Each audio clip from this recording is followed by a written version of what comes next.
ৰাম নাৰায়ণ ৰাম। আজিকালি প্ৰতিজন মানুহে প্ৰতিটো বাধা সমস্যাৰ পৰা ভজ আদিৰ পৰা মুক্তি পাব পাৰে যদি তেওঁ নিজকে জনে ব্ৰহ্ম সত্যক চিনে আৰু প্ৰকৃতিৰ সৈতে নিজকে জুৰি লৈ লগতে ৰাম নাৰায়ণ ৰামৰ জপ কৰে। ৰাম নাৰায়ণ ৰাম যি সৃষ্টি প্ৰবাহত ঘূৰে তেখেতৰ পৰা ৰা শব্দ লোৱা হৈছে, ম শব্দ লোৱা হৈছে, কাৰণ আমাৰ ওচৰত সেই দিব্য দৃষ্টি নাই যাৰ জৰিয়তে আমি সমগ্ৰ ব্ৰাহ্মণক দেখি পাৰোঁ। সেয়েহে যেতিয়া আমি ৰাম নামৰ আহ্বান কৰিলোঁ তাৰ জৰিয়তে আমি সমগ্ৰ ব্ৰাহ্মণৰ আহ্বান কৰিলোঁ।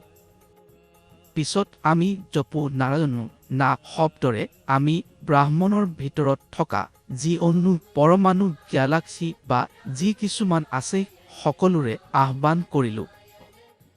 পিছত ৰা শব্দ আহে যাৰ অৰ্থ আমি আগতে কৈছিলোঁ। তাৰ পিছত জ শব্দ আহে যাৰ ভিতৰত আমাৰ 5 উপাদান আহে, আকাশত পৃথিৱী পানী বতাহ আৰু অগ্নি।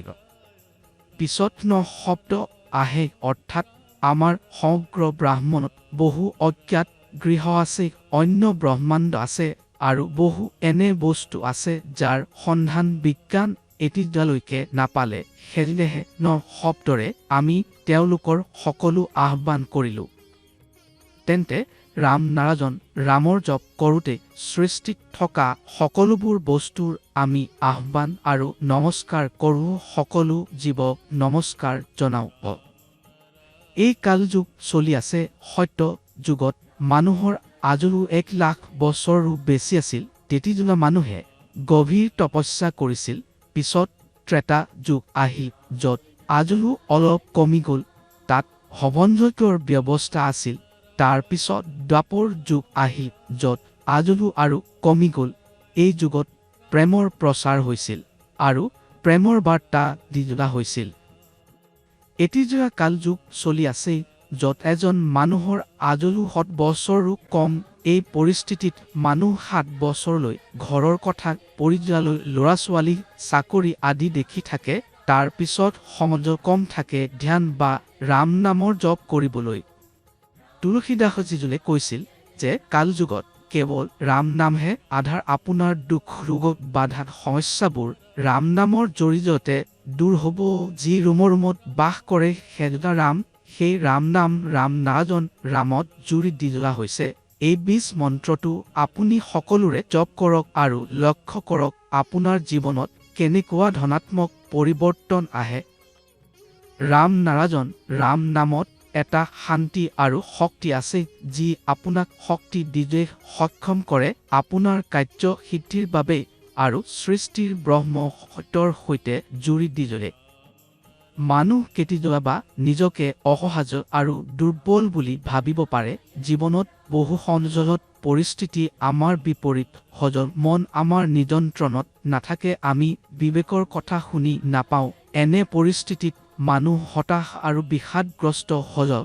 তেনেকুৱা অৱস্থাত মেডিটেশ্যন অতি সহায়ক হজল। মেডিটেশ্যনৰ জৰিয়তে আপুনি নিজৰ মন বিবেক আৰু অন্তৰাত্মাক শক্তিশালী কৰি নিয়ন্ত্ৰণত ৰাখিব পাৰে। সেয়েহে প্ৰতিজন মানুহে মেডিটেট কৰিব লাগিব। যেতিয়া আপোনাৰ মন আৰু বিবেক নিয়ন্ত্ৰণত থাকিব তেতিয়া সৃষ্টিয়ে আপোনাৰ পৰা ভাল কৰ্ম কৰাব আৰু আপোনাৰ ধৰ্ম সঠিক থাকিব। মেডিটেশ্যন হৈছে এটা সাউণ্ড এনাৰ্জি যি আমাৰ শৰীৰত থকা 50,000 কোটি আত্মাক শক্তি দিয়ে। ইয়াৰ জৰিয়তে শৰীৰ শক্তিশালী হজল, জীৱন প্ৰাপ্ত হজল, চিন্তা শক্তি বৃদ্ধি পাজ। বহুতে জানিব বিচাৰে সাউণ্ড এনাৰ্জি ক'ৰ পৰা আহে। সেয়া প্ৰকৃতিৰ পৰা আহে। সেয়েহে প্ৰকৃতি সৃষ্টি আকাশ ব্ৰহ্মাণ্ডই সকলোৰে আমাৰ জীৱন দিয়ে আৰু আমাৰ পৰা কৰ্ম কৰায়। যেতিয়া আপুনি ৰাম নাৰায়ণ ৰাম নামৰ সৈতে জুৰি যাব তেতিয়া আপুনি সমগ্ৰ ব্ৰহ্মাণ্ডক মনত ৰাখিব। এই বীজ মন্ত্ৰত সমগ্ৰ ব্ৰহ্মাণ্ড নিহিত। সেয়েহে ৰাম নাৰায়ণ ৰামৰ জপ কৰি থাকক আৰু কৰ্মৰ চিন্তা এৰাই দিব। এই বীজ মন্ত্ৰৰ সৈতে জুৰি থাকোঁতে কৰ্ম আৰু ধৰ্ম আপোনাৰ উপকাৰী হ'ব। ৰাম নাৰায়ণ ৰাম।